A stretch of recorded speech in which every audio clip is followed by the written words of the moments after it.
2026년을 기점으로 아시아에서는 디지털 화폐의 미래를 건 거대한 전쟁이 시작됩니다. 바로 스테이블 코인 전쟁이죠.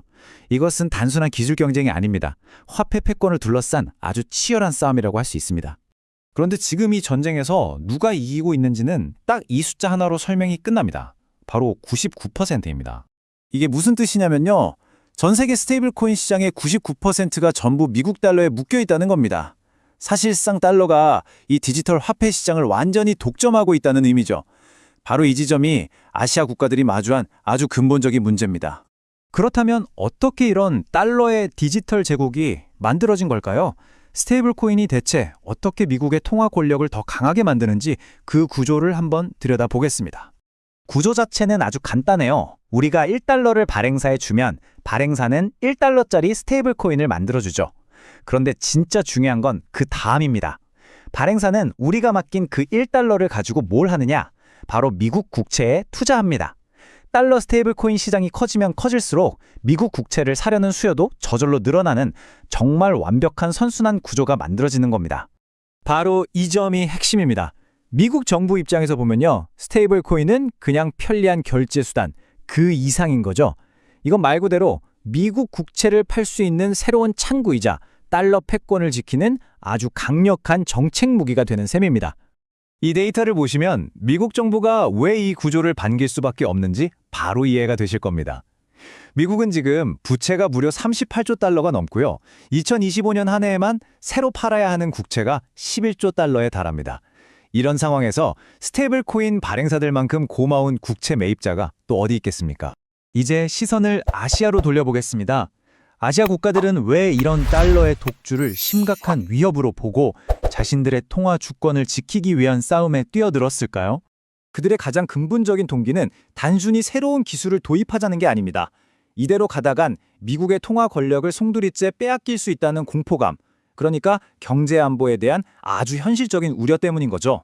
그래서 아시아의 규제 당국들이 지금 딜레마에 빠져 있습니다.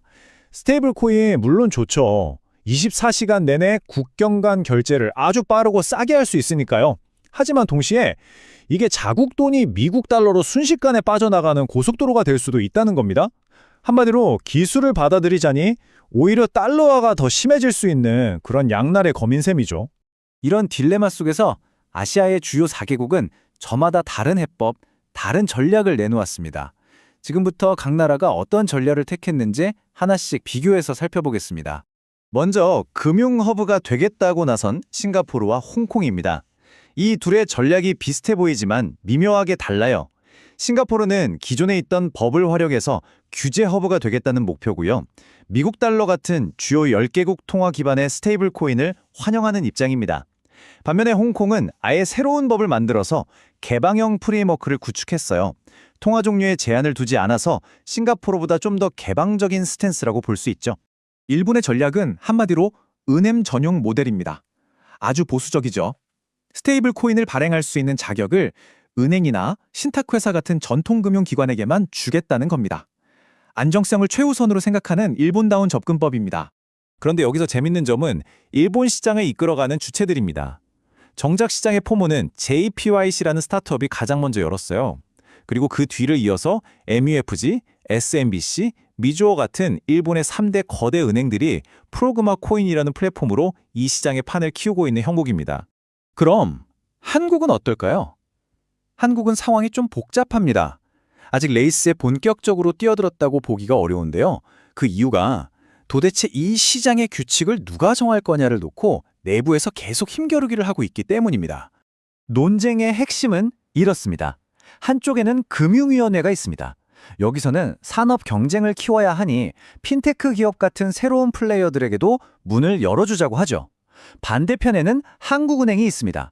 통화 안정이 최우선이니까 발행 주체는 반드시 은행이 과반, 즉 50% 이상의 지분을 가져야 한다고 주장합니다. 이 둘의 견해 차이가 워낙 커서 시장의 틀 자체가 결정이 안 되고 법안 통과도 늦어지고 있는 겁니다. 마지막으로 살펴볼 국가는 완전히 예외적인 케이스, 바로 중국입니다. 중국은 다른 아시아 국가들과는 아예 다른 길을 가고 있습니다.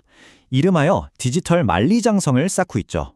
중국의 입장은 아주 명확하고 단호합니다. 민간이 주도하는 모든 가상자산 활동은 그냥 불법 금융행위입니다. 민간 스테이블 코인이요? 예외 없습니다. 전면 금지입니다. 그 빈자리는 국가가 직접 통제하는 디지털 위안 ECNY로 완전히 대체하겠다는 전략입니다. 이걸 통해서 해외로 자본이 빠져나가는 걸 원천적으로 막고 화폐에 대한 통제권을 100% 국가가 쥐고 있겠다는 계산인 거죠. 이렇게 각 나라들이 저마다 다른 전략을 가지고 뛰고 있지만 결국 이 모든 건 하나의 문제로 모아집니다. 바로 속도의 문제입니다. 결승선이 저 앞에 보이는데 문제는 시간이 아시아 국가들의 편이 아니라는 겁니다. 이 그림을 보시면 지금 상황이 얼마나 심각한지 한눈에 들어옵니다. 이미 거대한 생태계를 구축한 달러 스테이블 코인 시장과 이제 막 첫 발을 뗀 아시아 통화 기반 생태계, 이 둘사리의 격차는 정말 어마어마합니다. 한 전문가의 이 비유가 지금 상황을 정말 기가 막히게 표현합니다.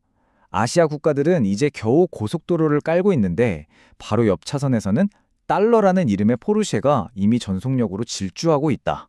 이게 바로 무서운 네트워크 효과 때문입니다.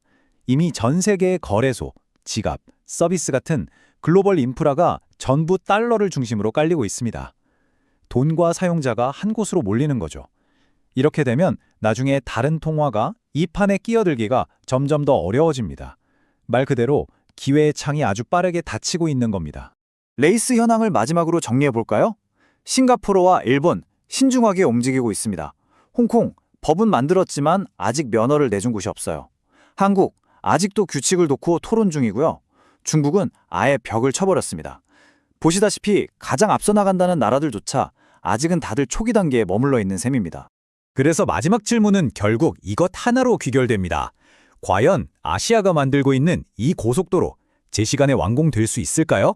아니면 그 전에 달러라는 포르쉐가 결승선을 통과해버릴까요? 이 거대한 지정학적, 금융적 경쟁의 승자는 누가 될지 아직은 그 누구도 확신할 수 없습니다. 구독과 좋아요는 영상을 만드는데 큰 힘이 됩니다. 감사합니다.